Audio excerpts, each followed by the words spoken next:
ألم تر كيف ضرب الله مثلا كلمة طيبة كشجرة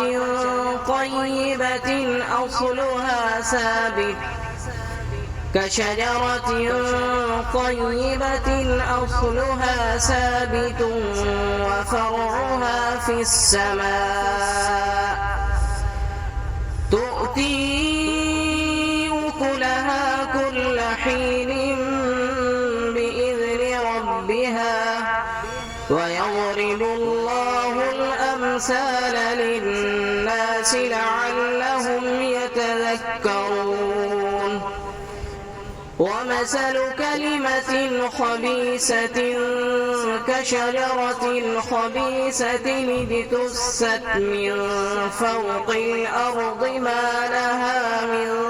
قرار يثبت الله الذين آمنوا بالقول الثابت في الحياة الدنيا وفي الآخرة ويضل الله الظالمين ويفعل الله ما يشاء.